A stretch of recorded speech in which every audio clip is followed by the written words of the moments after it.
Waalaikumsalam warahmatullahi wabarakatuh. Yang terhormat Bapak Kepala Sekolah SD 2 Sidoarjo, yang terhormat Bapak Ibu Guru SD 2 Sidoarjo.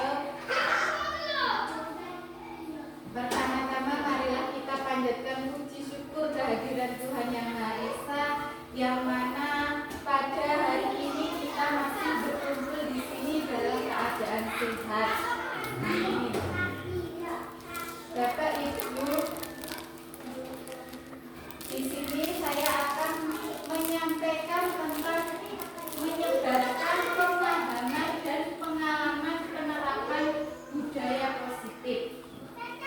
Hal ini merupakan tugas saya sebagai CGP Angkatan 11 untuk menyelesaikan aksi nyata modul 1.4. Dalam pembelajaran ini, yaitu kita di sekolah mengembangkan budaya-budaya yang positif. Sebelum kita membahas tentang budaya positif, Bapak Ibu, kita mulai dulu mengingat kembali tujuan pendidikan. Tujuan pendidikan menurut Ki Hajar Dewantara adalah menuntut segala kodrat yang ada pada anak itu agar mereka sebagai manusia dan anggota masyarakat dapat mencapai keselamatan dan kebahagiaan setinggi-tingginya. Kemudian budaya positif. Budaya adalah sesuatu yang sering kita lakukan. Misalnya kalau di sekolah kita itu sudah mengajarkan budaya-budaya positif. Budaya positif di sekolah yaitu nilai dan kebiasaan di sekolah yang berpihak pada murid agar mereka dapat berkembang menjadi pribadi yang kritis, penuh hormat, dan bertanggung jawab sesuai dengan profil pelajar Pancasila. Seperti yang sudah kita laksanakan di sekolah kita, Bapak Ibu, kita sudah melakukan pembiasaan yang baik. Misalnya saja di sekolah kita sudah ada kegiatan positif, yaitu budaya positif yang ada di sekolah kita, yaitu sholat duha yang setiap Sabtu kita adakan dengan kita menggunakan Bapak Ustadz yang selalu membimbing anak-anak dengan baik, mulai dari azan, mulai dari mengajarkan surat-surat pendek, seperti itu, Dek. Terus di sekolah kita juga sudah mengadakan pembiasaan melaksanakan piket. Nah, piket untuk anak-anak itu sudah baik yang sudah kita lakukan saat ini. Dan juga kita sudah mengajarkan pembiasaan sarapan. Anak-anak dibiasakan untuk membawa sarapan dari rumah. Tujuannya salah satunya adalah agar anak-anak itu sarapan. Kan kadang-kadang Bapak Ibu, anak-anak itu kalau di rumah itu nggak mau sarapan. Terus sekolah kita mengajukan program sarapan pagi. Walaupun sarapannya itu tetap dibawa dari rumah, tapi mereka dengan membawa sarapan itu mereka bisa makan bersama-sama dengan senang, terus kenyang. Selain itu juga mengurangi untuk jajan sembarangan. Nah, selanjutnya, konsep utama modul budaya positif adalah yang pertama adalah perubahan paradigma belajar, kemudian disiplin positif, kemudian kebutuhan dasar manusia, motivasi perilaku manusia, kemudian posisi kontrol restitusi, dan keyakinan kelas, dan selanjutnya adalah segitiga restitusi. Pembelajaran dengan paradigma baru maksudnya adalah pembelajaran dengan paradigma baru merupakan pembelajaran yang dirancang berdasarkan prinsip pembelajaran berdiferensiasi, sehingga peserta didik belajar sesuai dengan kebutuhannya berdasarkan tahap perkembangan sesuai teori psikologi modern untuk mewujudkan hasil belajar Pancasila. Bapak Ibu, untuk mewujudkannya coba kita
agar memberikan murid kesempatan dan kebebasan untuk berproses belajar, membuat kesalahan, belajar lagi sehingga mampu menerima dan menyerap suatu pembelajaran.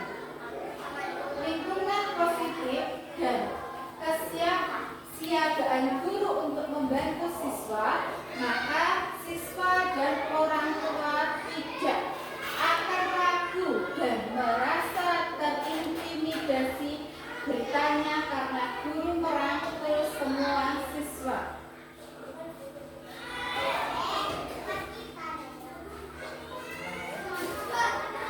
Cara yang digunakan untuk menciptakan lingkungan positif adalah membiasakan kebiasaan baik menjadi sebuah rutinitas kelas.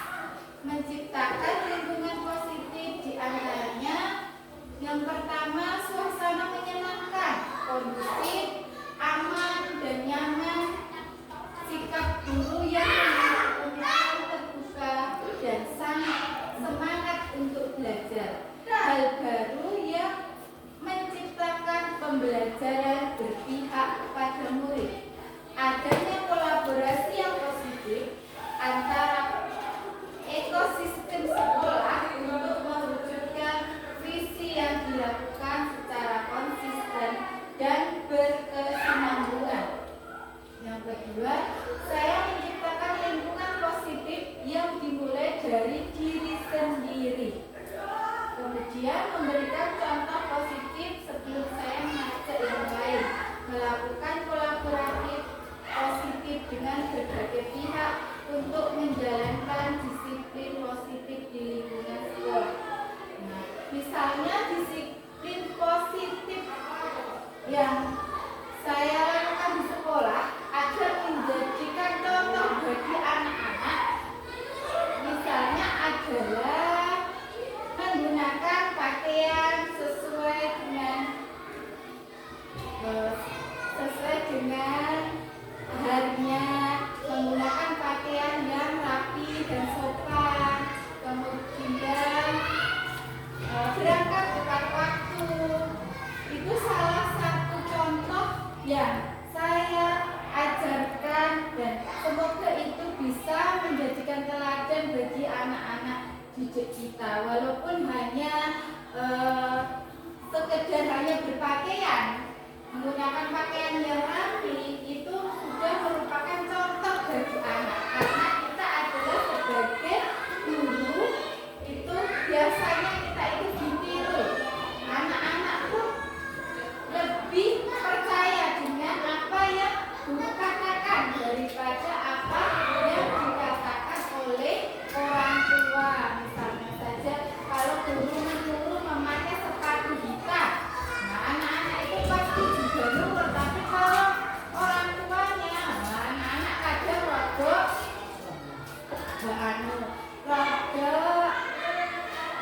gresulo, nggak mau gitu. Kalau minta yang ada putihnya seperti itu.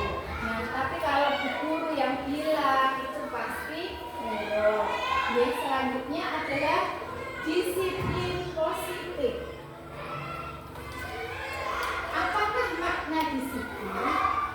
Disiplin berasal dari bahasa Latin disiplina yang artinya adalah belajar. Makna asal dari kata ini berkonotasi dengan disiplin dari murid-murid. Ini sesuai dengan pendapatnya Socrates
sebutkan adalah sifat-sifat positif manusia yang merupakan tujuan mulia yang ingin dicapai setiap individu.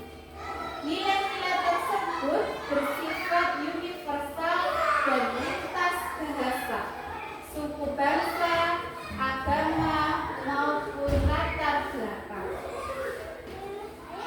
Setiap perilaku atau perbuatan memiliki suatu tujuan. Seperti menurut Dr. William James pada teori kontrol tahun 1984. Dengan mengaitkan nilai-nilai kebajikan yang diyakini seseorang, maka motivasi intrinsiknya akan terbangun, sehingga menggerakkan motivasi dari dalam untuk dapat mencapai tujuan mulia yang diinginkan. Ini menurut Diana Boston tahun 1998. Nilai-nilai kebajikan yang ingin dicapai oleh setiap anak Indonesia itu kita kenal dengan profil pelajar Pancasila. Profil pelajar Pancasila yang pertama, beriman dan bertakwa kepada Tuhan Yang Maha Esa dan berakhlak mulia. Yang kedua, mandiri. Ketiga, benar kritis. Keempat, berkebinekaan global. Yang kelima adalah gotong royong dan kreatif. Kemudian teori motivasi, dukungan, dan penghargaan serta restitusi. Teori motivasi perilaku manusia yaitu ada motivasi eksternal dan ada motivasi internal.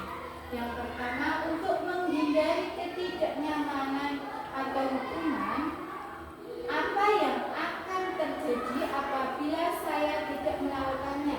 Ini termasuk motivasi eksternal. Yang kedua, untuk mendapatkan imbalan dari orang lain atau institusi. Apa yang akan saya dapatkan apabila saya melakukannya. Itu termasuk motivasi eksternal. Yang ketiga, untuk menghargai diri sendiri. Saya akan menjadi orang yang seperti apa bila saya melakukannya. Ini termasuk motivasi internal yang merupakan tujuan disiplin positif. Dihukum oleh penghargaan, bahwa penghargaan berlaku sama dengan hukuman, dalam arti meminta atau membujuk seseorang melakukan sesuatu untuk memenuhi suatu tujuan tertentu, dan orang yang meminta atau membujuk dorongannya eksternal dan akan ada faktor ketergantungan beberapa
adalah restitusi.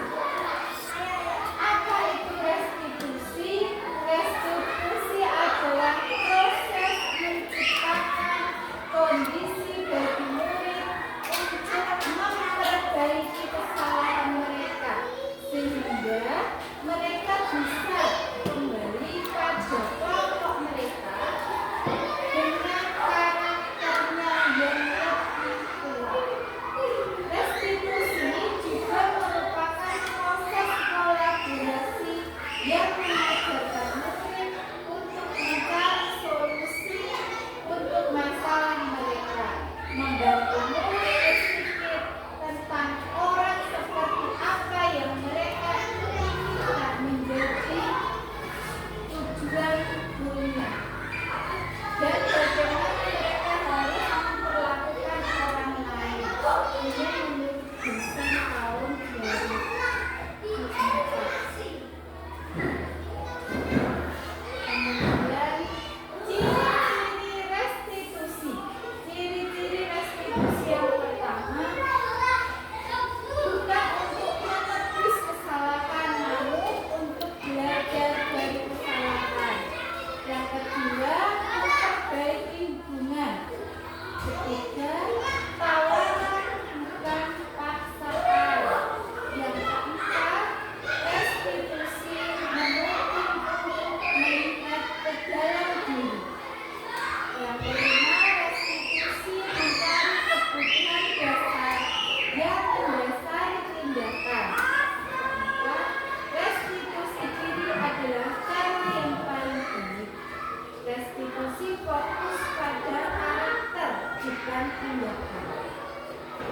Restitusi fokus pada solusi. Restitusi mengembalikan murid yang berbuat salah pada kelompoknya. Kebutuhan dasar manusia. Kebutuhan dasar manusia yaitu kebutuhan dasar untuk bertahan hidup. Yang pertama adalah penguasaan, yang kedua adalah kasih sayang dan rasa diterima, yang ketiga adalah kesenangan, yang keempat adalah kebebasan. Penguasaan di sini berarti misalnya seseorang itu memiliki kemampuan penguasaan di bidang apa. Misalnya saya seorang guru, penguasaannya adalah mengajar. Saya mampu mengajar anak-anak dengan baik dan mereka merasa senang. Itu merupakan penguasaan yang ada pada diri saya. Kasih sayang dan rasa diterima. Seseorang itu, Bapak Ibu bila memiliki rasa kasih sayang dan rasa diterima oleh paling tidak adalah keluarganya, misalnya oleh suaminya disayang, oleh anak-anaknya disayang, orang itu akan merasa senang dan merasa diterima oleh keluarganya, merasa dihargai. Itu merupakan pendorong seseorang untuk bersemangat dalam melakukan apapun. Untuk kesenangan, seseorang ini memiliki kesenangan. Misalnya kalau saya senangnya misalnya senang jalan-jalan. Saya senang jalan-jalan bersama keluarga.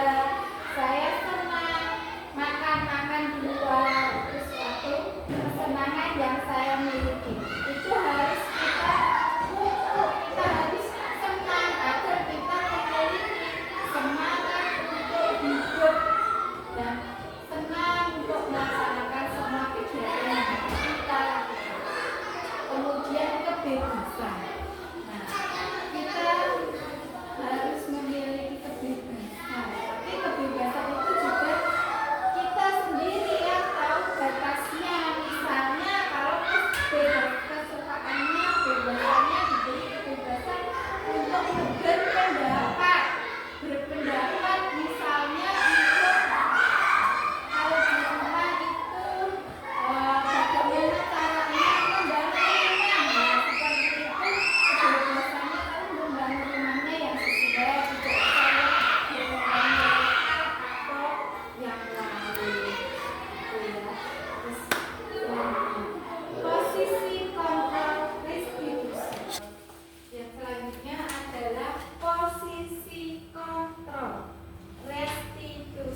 lagi, membuat rasa bersalah, maafkan saya.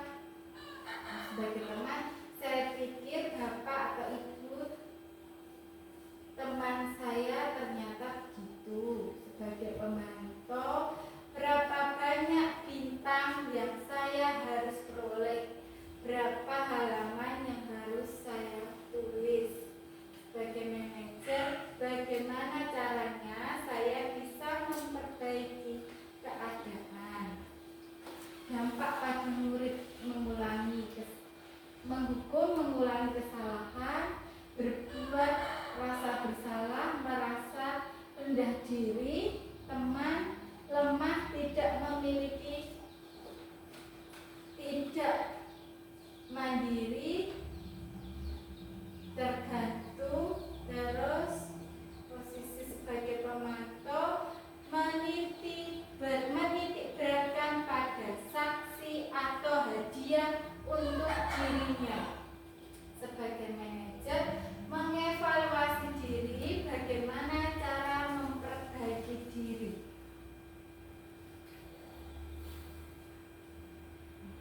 Ini contoh yang lain, pendukung. Misalnya, patuhi aturan sekolah, lalu berdiri di depan barisan. Sebagai pembuat rasa bersalah, berapa kali bu guru harus memberitahu kamu, bu guru kecewa sama kamu. Sebagai pemantau, kamu sudah melanggar peraturan dan konsekuensinya. Sebagai teman, ayolah yang tertib, buat bu guru bangga. Kali ini tidak apa kamu salah. Posisi sebagai manajer, apakah kamu tahu kesalahanmu? Kira-kira bagaimana kamu akan memperbaiki kesalahan ini?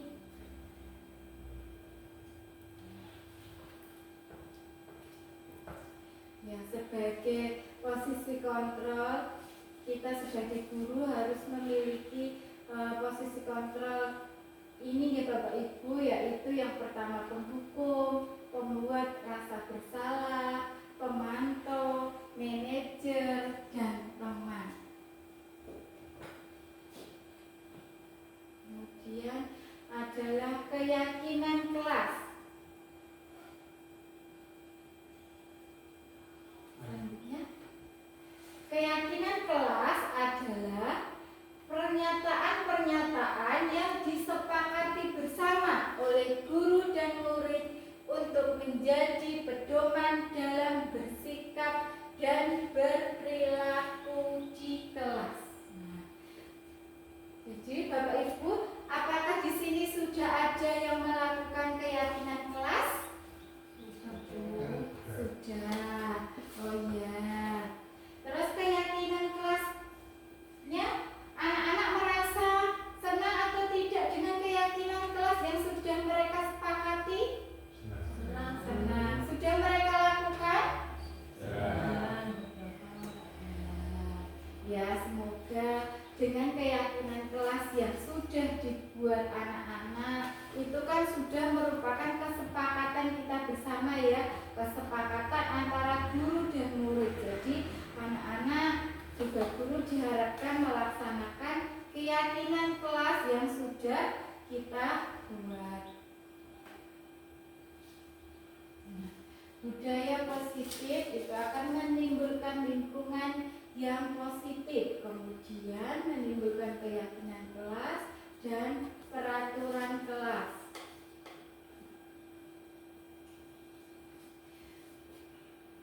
Yang mana yang merupakan keyakinan kelas atau mengapa? Nah, ini ada contoh kesepakatan kelas yang ada di TK Dharma Wanita Persatuan 1. Itu kesepakatan kelasnya. Yang pertama, datang tepat waktu, menjaga kebersihan sekolah, berdoa dan sebelum dan sesudah kegiatan, aktif dalam pembelajaran. Ini termasuk dan tertib. Kemudian kesepakatannya lagi ada kami guru dan murid yang saling menyayangi.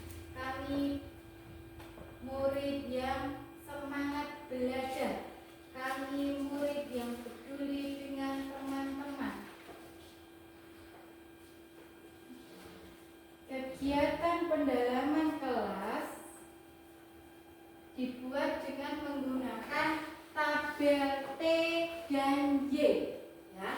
Dengan hormat, yang pertama adalah kami meyakini bahwa sangat penting untuk menghormati semua orang dan barang milik orang lain. Ini tabelnya, yaitu tabel Y, hormat, terdengar, terlihat, berperilaku. Terus bekerja.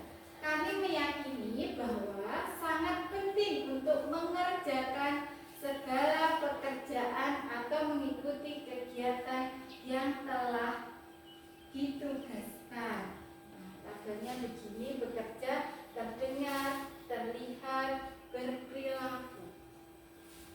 Nah, kemudian diterima dan dimiliki. Kami meyakini bahwa sangat penting untuk merasa diterima pada suatu kelompok dan saling peduli satu dengan yang lain, seperti yang terlihat pada tabel Y. Hormat tampak seperti, tidak tampak seperti; bekerja tampak seperti, tidak tampak seperti; diterima dan dimiliki tampak seperti dan tidak tampak seperti. Selanjutnya, lanjut. Ya, peraturan dan keyakinan kelas. Peraturan: selalu kembalikan buku ke tempatnya. Keyakinan kelasnya termasuk tanggung jawab, dilarang mengganggu orang lain. Keyakinan kelasnya menghormati orang lain. Peraturan kelas: hadir di sekolah 15 menit sebelum pembelajaran dimulai. Itu merupakan menghormati orang lain, berkomitmen. Kemudian peraturan: dilarang melakukan kekerasan. Keyakinan kelasnya adalah keselamatan, menghormati orang lain. Kemudian peraturan: bergantian atau menunggu giliran. Itu keyakinan kelasnya adalah menghormati orang lain atau bersabar. Peraturan: gunakan masker. Keyakinan kelasnya untuk menjaga kesehatan dan keselamatan. Peraturannya: jangan berlari di kelas atau koridor. Keyakinan kelasnya keselamatan dan keamanan. Ini adalah contoh keyakinan kelas yang kita laksanakan di kelas saya. Yang pertama, bersama-sama dengan murid membuat peraturannya, kemudian anak-anak menempelkan keyakinannya di kelas sesuai dengan yang mereka inginkan. Kemudian kita buat keyakinan kelasnya seperti pada gambar ini, ya Bapak Ibu. Terus selanjutnya adalah segitiga restitusi. Segitiga restitusi ini yang pertama adalah menstabilkan identitas. Identitasnya distabilkan dulu. Yang kedua adalah validasi kebutuhan. Yang ketiga menanyakan keyakinan. Lanjut. Untuk yang pertama, menstabilkan identitas. Menstabilkan identitas untuk membuat anak yang merasa gagal karena berbuat salah menjadi positif terhadap dirinya. Guru berkata, yang pertama, berbuat salah itu hal yang manusiawi. Yang kedua, tidak ada manusia yang sempurna. Bapak atau ibu guru juga pernah membuat kesalahan. Yang ketiga, kita pasti bisa menyelesaikan permasalahan ini. Yang keempat, Bapak atau ibu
penting bagi kamu.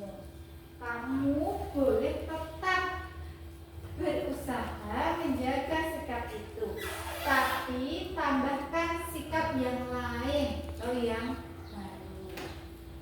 Selanjutnya, maukah kamu belajar cara lain untuk mendapat yang kamu butuhkan tanpa harus memukul? Yang selanjutnya, apakah kamu bisa melakukan dengan lebih baik besok lagi? Yang ketiga adalah menanyakan keyakinan. Anak melihat kesalahannya dihubungkan dengan norma sosial dan nilai-nilai yang mendasari manusia berinteraksi dengan orang lain. Guru berkata, apa nilai yang kita percaya di kelas atau di sekolah kita?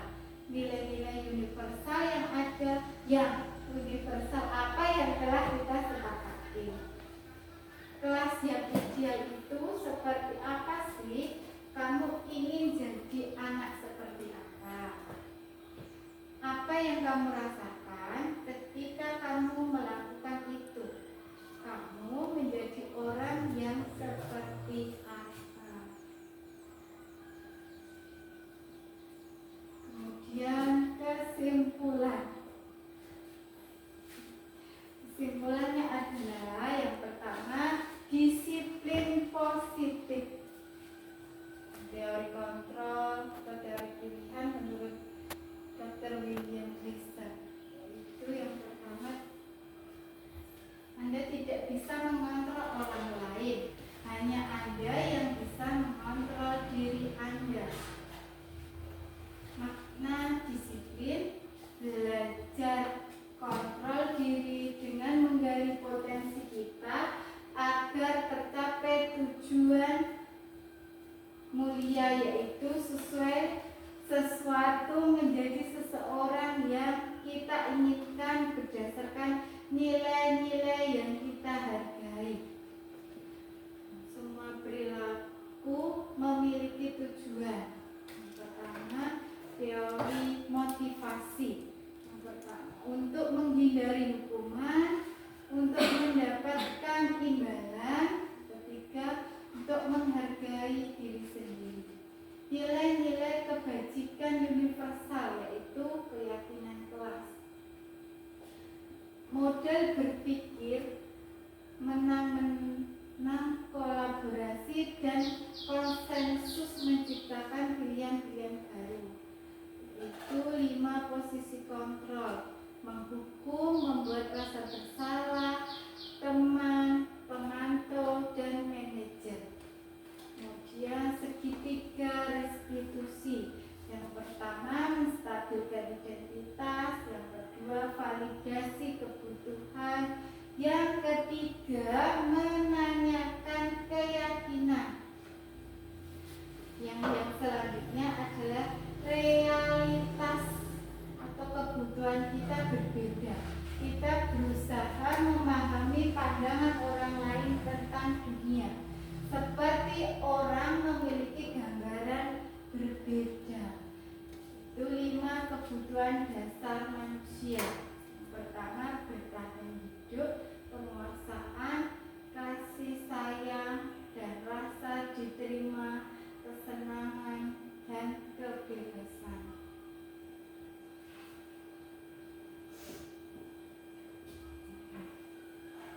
Ya, mungkin itu dari saya, Bapak Ibu. Ada yang ingin bertanya atau ada yang ingin memberikan tanggapan? Monggo.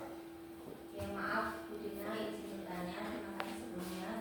Sebelum waktu yang diberikan, saya itu memiliki murid yang melakukan pelanggaran terhadap keyakinan kelas yang telah kami sepakati.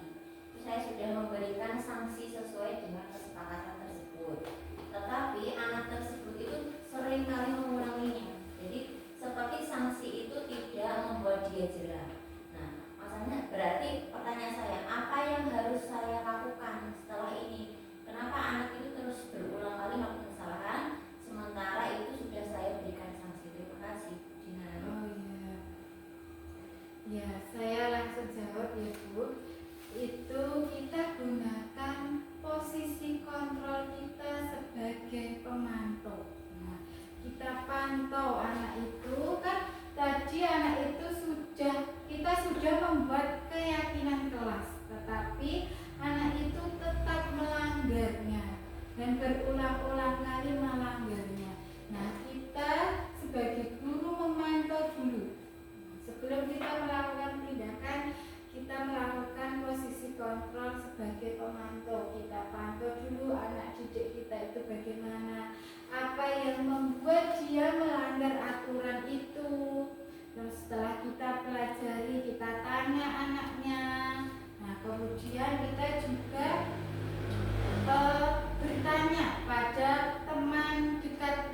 di rumah, menanyakan tentang beberapa hal yang diketahui orang tuanya agar kita bisa melakukan perbaikan terhadap anak tersebut. Mungkin itu Ibu yang bisa saya jawab. Ada lagi? Bu, maaf Bu, mau bertanya ya. Iya. Tadi kan dijelaskan tentang keyakinan kelas dan kesepakatan kelas. Iya. Tapi mohon maaf nih saya masih bingung perbedaan antara kesepakatan kelas dengan keyakinan kelas Bu. Terima kasih. Ya, antara kesepakatan kelas dan keyakinan kelas itu sebenarnya hampir sama ya, tapi yang menjadikan berbeda adalah penjelasannya adalah kesepakatan kelas itu disusun dan dikembangkan bersama-sama antara guru dan murid. Kemudian kesepakatan kelas yang menuntun membuat nilai-nilai positif akan berujung menjadi keyakinan kelas. Jadi keyakinan kelas merupakan kesepakatan kelas yang diyakini bersama guru dan murid. Jadi pertama itu kita membuat kesepakatan kelas dulu bersama anak-anak, kita sepakati dulu antara murid dan gurunya. Kemudian setelah kita sepakati, kita buat keyakinan kelas, dan yang hal itu yang harus kita laksanakan karena tadi sudah disepakati dan diyakini. Mungkin itu yang bisa saya sampaikan ya Ibu. Monggo, siapa yang lagi mau menanggapi?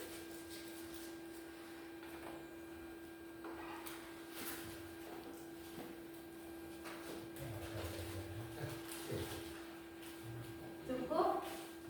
Oh ya, terima kasih atas kedatangannya Bapak Ibu, dan terima kasih sudah meluangkan waktu di sini untuk mendengarkan tentang budaya positif. Mungkin hanya itu yang bisa saya sampaikan, kurang lebihnya mohon maaf. Assalamualaikum warahmatullahi wabarakatuh. Sebentar Bu. Ya, monggo Pak. Terima kasih. Sebelum ditutup nih, Oke. saya hanya sebagai yang dituakan di sini. Terima kasih. Yang dituakan di sini bisanya hanya memotivasi Budina. Untuk presentasi Budina itu sudah sangat bagus sekali, sangat bagus sekali. Mohon nanti ya, mungkin juga ada kekurangan sedikit nanti supaya ditingkatkan lagi.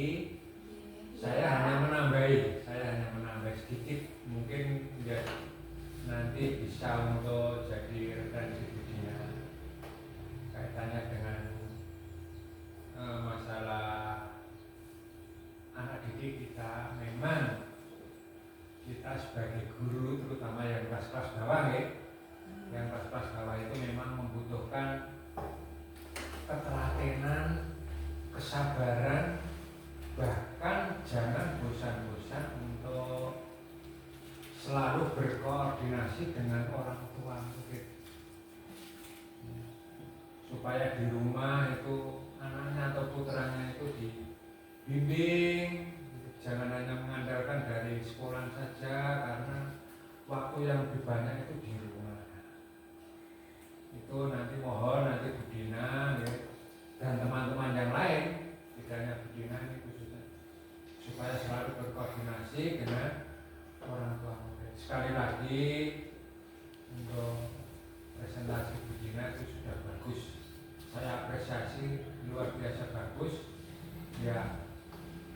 Ada kesalahan sedikit ya, nanti bisa dibenahi, ditingkatkan. Semoga saja kedepannya lebih untuk motivasi teman-teman yang lain seperti itu penggerak bisa lebih